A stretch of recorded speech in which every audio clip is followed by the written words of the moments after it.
Just need to solve a razor-thin election, but I do believe that the Democrats have put all of the ingredients, and what we're looking for now is a delicious bowl of gumbo. The roux is there. We just need the salt and the seasoning. Reince Priebus, I think you usually spells doom for anyone in an incumbent party. And it would spell doom for the incumbent party, except for the fact that Donald Trump has a 60% unfavorable rating with the American people. What's your approval rating? You know, when I used to a person in the Trump campaign last night who said that their words exactly, we wanted to vomit the last 9 days.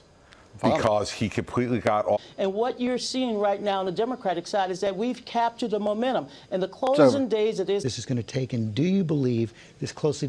Tonight, ABC News live election night coverage right here. It is now 7 p.m. here in the East. Polls have just closed in 6 states tonight. First state in tonight, Kentucky. The winner, former President Donald. Her battleground. Her team telling us they've knocked on 5 million doors in this state. Go away. The vice president. This person didn't vote for Harris. Watch it. I hope to earn your vote, and I want to just thank you for just giving us the time. Trying to gain vibe shift in the last week, starting with that rally at Madison Square Garden, those disparaging comments that speaker made about Puerto Rico, comparing it to an island of garbage, Donald Trump's violent and dark rhetoric about Liz Cheney. Even this week, Harris leaning on her celebrity supporters to drive voters to the polls, from the Roots to Katy Perry, Lady Gaga, and Oprah. Vermont tonight, Vice President Kamala Harris's first win, 3 electoral votes. We lose. Will make America great again. Here we see the economy, the second place issue here. But 73% saying that they feel democracy in this country is threatened. It's so interesting that those first early results show that democracy in the state of affairs in in this country ranks #1. Donald Trump and its 11 electoral votes. Donald Trump gets the state of Indiana. This is a big factor as well. That's the 22% of unaffiliated. They're either independent or third-party candidates, or they don't identify with any party. We don't know where they're going to break tonight. It was hard not to notice that Donald Trump spent a lot of time in North Carolina in these last 2 days. Spending a whole lot of time in North Carolina. And David, I was talking to one Republican who told me where these candidates are spending their final days will tell you a lot about what they are particularly concerned about. Trump spent time everywhere.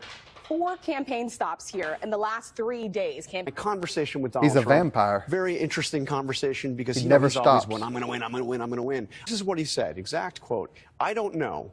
We've had a lot of enthusiasm, but I cannot read it, and I don't think anybody can read it. Kind of exhausted, clearly exhausted after this final push, and a little bit very uncharacteristic for Donald Trump, throwing his arms up and saying, look, I don't really know where this race stands I think it's a moment at the White House. How are they feeling tonight? Cautiously optimistic. It's been described as nauseously optimistic, which may be my new favorite political descriptor, but they are motivated by Donald Trump's dark closing message. They were turned off by his rhetoric, especially that big Madison Square Garden rally. You feel the Harris campaign, that Donald Trump's ground game can't compete with theirs. When you look at the numbers, I mean, just in the last weekend, 3 million doors knocked. At one point, I was told they were knocking on 2,000 doors a minute. They're not nauseously optimistic. They're just nauseous at this point. They want this over. It was in the beginning of the year, I felt like people were just checked out. I'm so tired of this. This is ridiculous. It's the same 2 people. But now, even though about 61% or more are dissatisfied with those candidates, they are riveted by this race. They are all watching this race carefully. Remember that phone call that Donald Trump made, that hour-long phone call to Secretary of State Raffensperger in 2020, when he famously said, I just need you to find me 11,780 more votes. What's interesting is when, in these, again, preliminary exit polls, but as far as the confident the election conducted fairly and accurately for 2024, 81% confident in Georgia that it is, which is significant. Has picked up the state of West Virginia and its 4 electoral votes. Trump won there by 39%, 39 points in 2020. This was expected. Now officially in Trump's category. How does the Harris campaign explain that, Mary? Well, look, I think they certainly weren't ever thought they were going to win Florida. But I will say, the campaign is often quick to note. When you talk about Florida, there's often such a large conversation about the Latino vote, Hispanic vote. They are quick to note that what you see in Florida, understandably, doesn't translate to those populations in other must-win states. A Trump advisor a short time ago, and he said they're very encouraged by what they're seeing in Georgia and North Carolina. Specifically, this advisor told me that rural voter turnout in Georgia is through the roof. That's what he said. As for the president himself, he is hunkering down at Mar-a-Lago Mar-a-Lago. We're told that he hasn't had much sleep. He had a busy 24 hours barnstorming some battlegrounds, a late night in Michigan, flew to Florida, voted here this morning. And at Mar-a-Lago, even still, we're told that he's working the phones. We've been pressing the Trump campaign to get a sense of timing on that. We're getting a lot of different answers, but I think this one from an advisor pretty much sums it up. Trump will do whatever Trump wants to do. Well, the vice president has a very routine that she does every election, which is she has dinner with her family. We know that she's at a local D.C. hotel where she is watching these numbers come in. Talked with a campaign official just a short time ago, and they're feeling very optimistic looking at these early numbers. And they're looking at the high Puerto Rican turnout there in Philadelphia. That's also making them Puerto feel Ricans are going to really put them over the edge. Keep young voters in line. Yeah, they continue to be very encouraged by the turnout that we are seeing and by the fact that these lines are still so long, so late, especially with students. We know students don't really like to stand in line, so they're trying to keep them in line. And they are once again leaning on celebrities, as we have seen throughout this campaign. I'm told that Paul Rudd, the actor, is now out visiting students in line in Pennsylvania. Jennifer Garner, Josh Gad are also out there trying to encourage these students to stay in line, to make their voices heard, and are feeling good about the turnout that they are seeing there, that it continues to look strong, especially with Puerto Rican voters in that area. And we know there's been a lot of conversation about that and the way they reacted and felt about the comments from that comedian at Donald Trump's last rally at Madison Square Garden. And how things have been going. There are, of course, the concerns about those sort of fake bomb warnings that were sent from the Russians to poll workers in Fulton County. That was a bit of concern. Some officials here in the Trump campaign who have been pointing out that when you look at the highest turnout so far, when you look at the turnout percentages across the state of Georgia, the counties that lead the way are deep red counties, some as high as 70%, which is absolutely incredible. Off script. Of course, Steve, thanks so much. And as Steve was talking about, perhaps maybe he didn't see the Rick Klein map with the blob on the map. That was the most exciting thing Donna Brazile has seen all night. That blue, that big blue circle around the Atlanta metro area, which means a lot of the vote still needs to be counted in Atlanta. Look, I'm excited. This was a turnout fever day. The Republicans figured out how to do the early voting dance. Good. But we've been doing both the early voting as well as turning out our voters today. So that's going to be a boogie-woogie that the Republicans will not see until we beat them in a couple hours. The fold, or were these voters in the early vote people who would have shown up on Election Day anyway? No, actually, when you look at all these battleground states, one of the things that we measure in the party is how many people voted early that never voted before. The Republicans, as they're labeled, now some of them might drift off, but they beat the Democrats in every one of those states in that category. The Trump campaign's excited about Florida.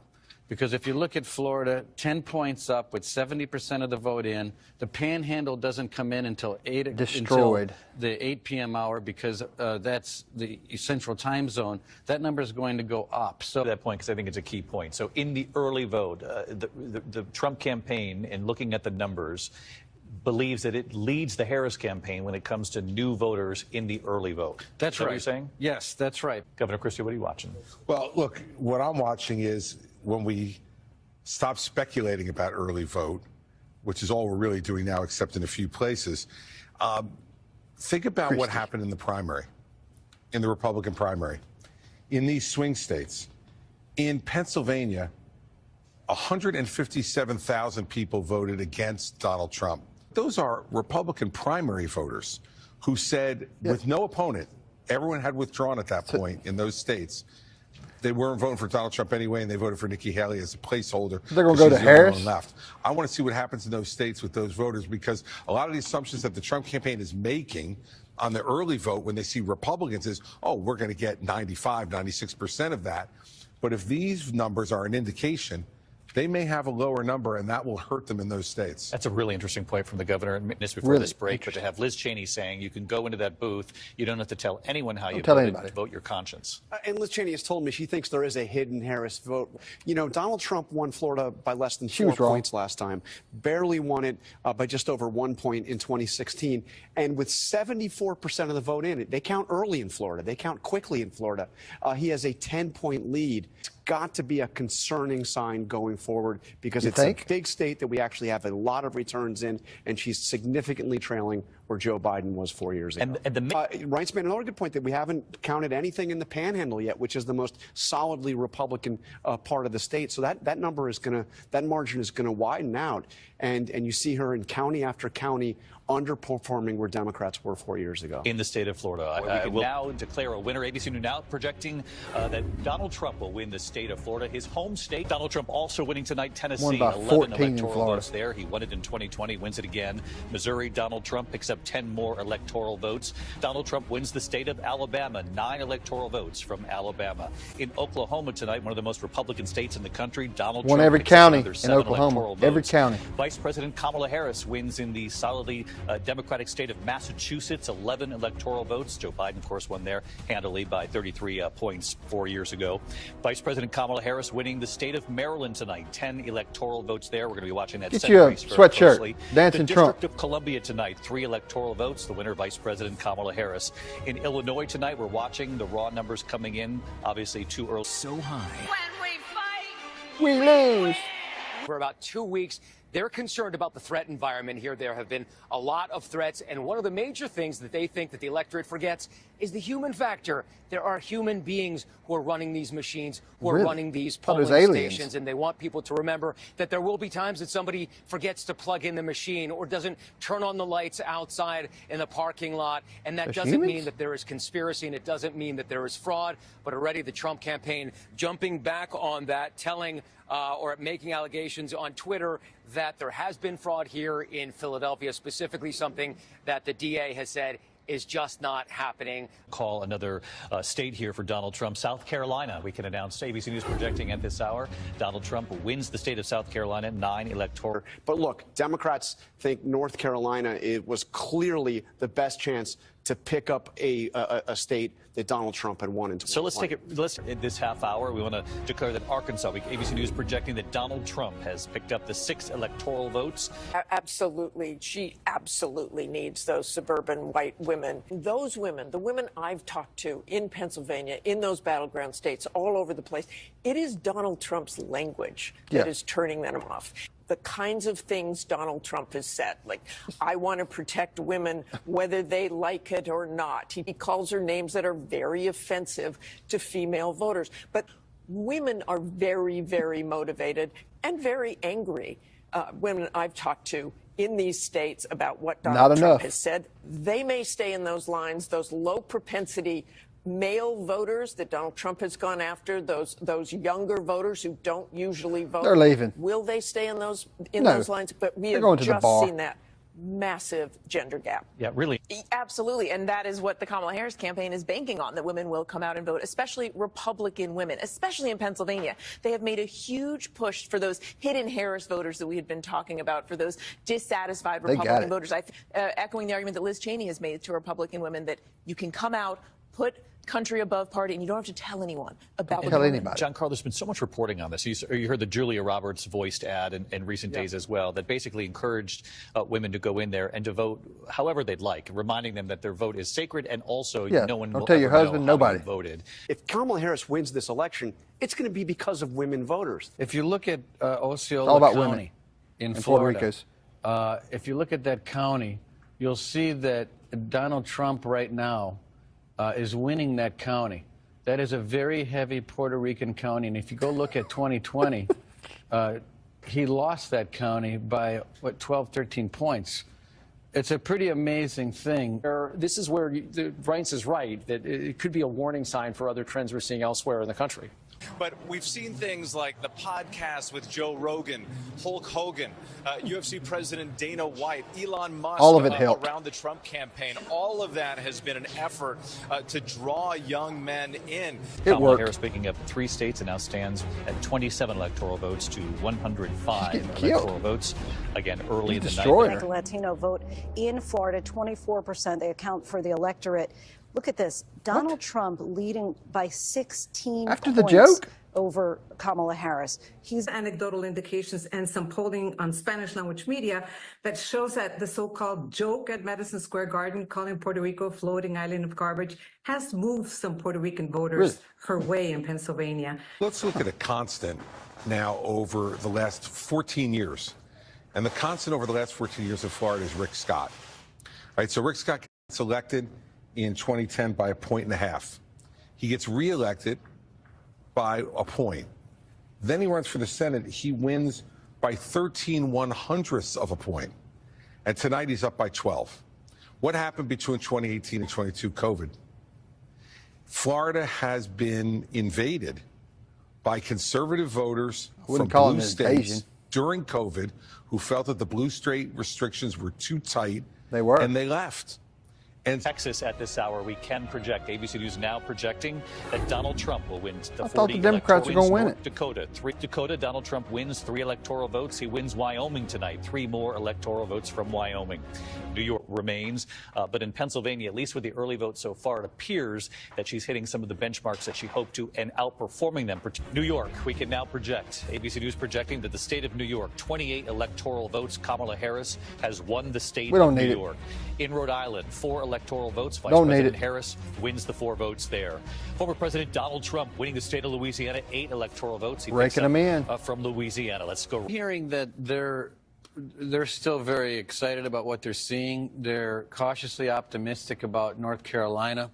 They feel like there's not enough there for the Harris campaign to make up the ground that they need to make up. There is some, they're nervous about Pennsylvania. There's a lot of vote that's out there. They know that there is a ton of early vote that hasn't even been touched. So I think what I heard was surprising in some ways. I mean, you think, oh, the Latino vote is going to go to the Democrats. Absolutely not. I mean, how do you explain to people the economy that people trust Donald Trump more on that?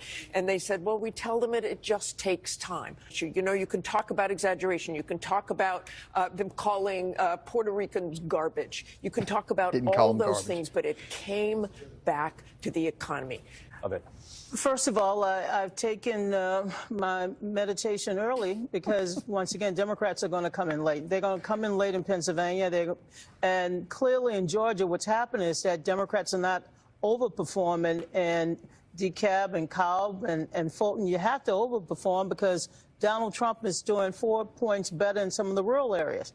So, again, Democratic cities tend to come in late. I'm seeing that pattern once again. I have good information that Philadelphia is going to come in much stronger than in 2020. And by the way, in some of these areas, you can compare apples to apples, but Kamala Harris has had to build a different coalition. So I'm also looking in some of these suburbs, if the issue of abortion, the threat of democracy, if it worked in those areas in terms of pulling out her vote. Winner of that race, former President Donald Trump picks up 6 electoral votes in Mississippi. It helps the channel. He also wins Ohio, 17 electoral votes. Used to be a battleground state. It's your sweatshirt. Donald Trump for us for quite some time. What's the mood there, John? And who's with Donald Trump? Well, David, you can hear the mood here at the convention center. They're going through results, and the crowd here supporting Donald Trump, very excited. Donald Trump is not here, David, at this convention center. He's over at Mar-a-Lago, where, David, I'm told he's been gathered with senior staff and family in a war room that's been set up at his club, going through results. And just in the last couple of minutes, David, he actually went into the grand ballroom at Mar-a-Lago, according to reporting from my colleague,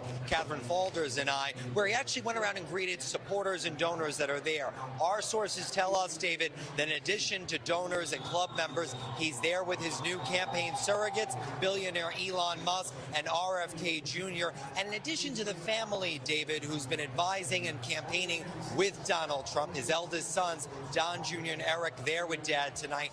Barron Trump also there. And a photo, David, that Melania Trump, the former First Lady, just tweeted in the last couple of minutes. Barron, who turned 18 this year, David, casting a vote for his father earlier today. David? John Santucci with some color inside Trump headquarters there, Palm Beach Convention Center. John, thank you. Let's go right over to Eva Pilgrim.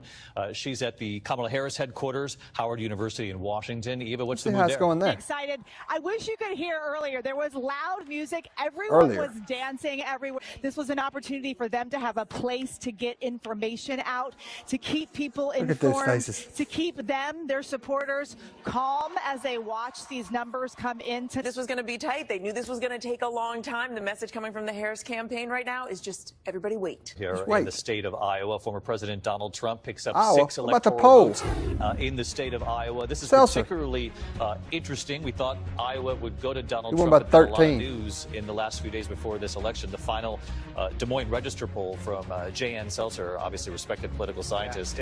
But there are going to be a lot of questions about what she missed in the poll. I mean, A lot. Really, she was tracking a narrow lead for Kamala Harris. It sent shockwaves throughout the political world. What it could mean for other states, not just Iowa. Looks like a serious swing and a miss from a usually reliable pollster. Another state, Kansas. The 6 electoral votes of Kansas will go to former President Donald Trump. In Nebraska tonight, Donald Trump picks up 3 electoral votes, and John Carl.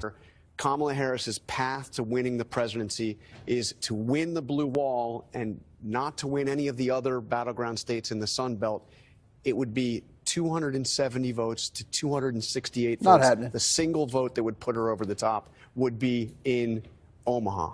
That's why Republicans tried to change the rules in Nebraska. Lindsey Graham made a trip all the way out to Nebraska to try to convince this election. Come on, yes, Republicans. This election cycle, Donald Trump got involved. He called Do some your of the job. state legislators to try to get them to change the rules there. They didn't change the rules, and that could be a very pivotal single electoral vote. Electoral votes in Connecticut.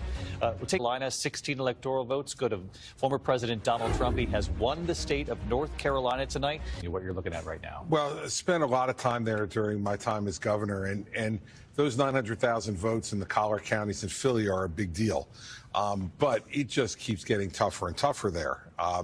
Christie's coming around. 200,000 vote lead now, so it gets tougher. But that part of it's not over. I look at Michigan and still see Harris in a pretty good position in Michigan.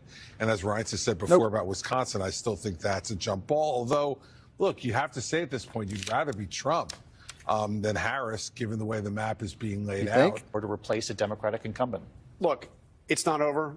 A lot of votes still to count, Yes, it is. but the trend lines are clear. And what you are seeing is potentially Donald Trump on the precipice of the greatest comeback in American political history. To double down on that, the message Kamala Harris has been trying to get out there is things are getting better on table. And when you're paying more at the grocery store, you would know Exactly. it. Right now, ABC News can project Virginia. Mark Wright. Let's move forward here. We'll project Virginia, 13 electoral votes going to Kamala Harris with 86% of the vote in. We do. Now let's go to a state we can project at this hour. We can project that Kamala Harris will win the state of Hawaii. Redder shift this election. Well, it's a red shift. It's really a Trump shift. You know, it's a remarkable thing he's accomplished, win or lose, and it certainly looks at this hour like he's going to win. News can now project the state of New Mexico has been won by Vice President Kamala Harris. And secondly, for Kamala Harris, she had to come up with a more imaginative campaign to what she did. And here's the thing. Joe Biden gotten out a year ago. This might be a totally different race. It'd be worse. Quite remarkably, very different than what Witt is seeing there at the Trump campaign. You can see this was a very crowded area just a short time ago, when we last came to you. The crowd is leaving. They have been leaving for some time now. But a major vibe shift here. I had one Democratic source tell me that the vibe is not good. And this is brutal for them, David. Another state to call, and this is a big one, Georgia. And as we heard from the Secretary of State earlier, forecast at this moment, 16 electoral votes going to former President Donald Trump. He wins the key state of Georgia. He lost it to President Biden 4 years ago. What do you make of this, Donna? Well, it's clear to me that Donald Trump understood that he had to expand the electorate. He had to grow his votes, and he had to get them in early. But there are red places that are still coming in Pennsylvania. And Wisconsin, Milwaukee will have to overperform. So, yeah, there may be a narrow path, but I don't know if I have my rosary beads on me. Yeah, Reince. This is so far, it continues the trend, the wrong direction for Kamala Harris, the right direction for Donald Trump. This is shaping up to be a really big night, obviously, for Donald Trump. That is an amazing evening so far. Tonight, what Donald Trump is showing is that people still vote with their pocketbooks. Only 24% in our exit polls said that their family's financial situation is better than it had been. And you had 45%, almost half, say that their families are worse off. She's facing a situation where 70% of the country thinks the country is on the wrong track. And then when she is asked in the closing days of the campaign what she would have done differently, from Joe Biden if she had been president? She was just vice president. What would she have done differently? And her answer is, there is not a thing that comes to mind. We still have 30% inflation. Nothing comes to mind. votes to count. We still have states that have not been called yet. And go HU and go Harris. And go home. Thank you all. Kamala Harris herself said that the momentum was with her. And I think in part that was because of the huge crowds she was getting. I mean, I've been at almost all of these rallies in the last few days. She was pulling crowds of 20,000, 30,000 routinely in these final days. A 107-day campaign is what Kamala Harris had time to conduct here until Election Day. Well, look, it's really hard to go from a standing stop to set up a national campaign. I would also point a finger at the Democrat Party. I mean, they should have had an open contest. They should have let their leaders of their party pick their nominee. But I don't think it would have mattered. But the fact that Kamala Harris is going home tonight, I think, is amateur hour. You know, she has an obligation to speak. This pathway for her might be narrow, but it's also might be walking through the eye of a needle. All the results, there's still a path. There's still No a path. This is a Donald Trump that will be significantly, I believe, more powerful than he was the first time he got around for a number of reasons. You have a Supreme Court immunity decision. Obviously, Jack Smith is fired. The federal prosecutions go away. You know, no more Mitt Romney. Mitch McConnell will no longer be the Republican leader in the Senate. He may have the largest Republican majority that he's ever seen in the Senate, and it's a Republican majority that is a Trump Republican majority. 7 Republican senators, David, voted to convict Donald Trump in his impeachment trial over January 6th. 5 of them will be gone. They're gone. 5 of them will be gone. 10 Republicans in the House voted to impeach him over January 6th. 8 of them are already gone. 2 are clinging to possible re-election. Some of the voters I talked to, in fact, one of them who is very strongly for Trump and stronger than he was in 2020, stronger than he was in 2016. I said, do you have any reservations at all, January 6th? And he said, absolutely not. The more you all talk about that, the more Trump voters you will attract. Astounding how that affects. Just a reminder, he's been running for well more than a year, and Kamala Harris has been running for 107 days. Yeah. Right. Well, a lot of this has to do with the messaging. Exactly. I mean, populism is alive and well in America. I will say this, if Bernie Sanders were running, he'd win some of those counties. Exactly. There's a significant drop-off of Democratic voters, and that's something that we're going to have to take a look at as well. Her running mates, the governor of Minnesota, how in the hell have they not called Minnesota when her running mate is the sitting governor of a blue state? It also calls into question the whole choice of Tim Walz. Many sources I had spoken to saying they felt it on the ground, David, in the last couple of days, not only when Donald Trump was out campaigning, but when they were out campaigning themselves. We know President Dan Abrams, does Jack Smith go away? Does the federal prosecution goes right away? Absolutely. Jack Smith's going to get fired, done. Those prosecutions are over. The more you get in terms of the majority in the Senate, the more autonomy that Donald Trump is going to have in who he picks, right? I mean, he might pick someone who some Republicans even have concerns about. But if you don't have enough Republicans to object to that. Yeah, David, the crowd is cheering very loudly. That's because some other networks have projected the race for Donald Trump. Of course, we are still waiting on a few states to come through. But this And the crowds here are much different than they were in 2020. They're different than they were in 2016. They're younger. They are more diverse. Despite what a lot of critics thought that he wouldn't be able to bring together this diverse crowd, we are certainly seeing this in this room tonight. We've been Donald Trump is about to become the most powerful president in modern. And project now that Pennsylvania, the biggest battleground prize of the night, will go to former President Donald Trump. ABC News can now project that Donald Trump has won the 19 electoral votes in the state of Pennsylvania. We had said for many weeks leading up to this election.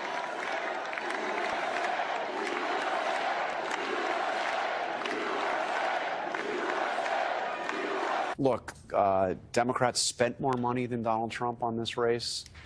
Democrats thought they had more enthusiasm than Donald Trump. They were proven to be wrong and it just wasn't there. Donald Trump won and won decisively. We're waiting for our final call. But what we've called so far, it's astounding. Mary Bruce, anything more from the Harris campaign tonight? Astounding. They are notably dark, and silence speaks volumes, I think, at this hour. And she continued to argue over and over again that she could bring the country forward, that she could turn the page. And it turns out that the country did want to turn the page. They just wanted to turn the page on Kamala Harris and Joe Biden's administration. Well, first of all, to Jonathan's comment about how I didn't think that this could happen, I actually had a conversation with the president after 2020. Listen to this. He was obviously upset about the outcome of the election. And I was talking to him, and I told him, look, I know it would have been better just to win, but if you could write the chapter in your book, there would be nothing more Trumpy than for you to lose, run again and win. You couldn't possibly think of a better ending to this story.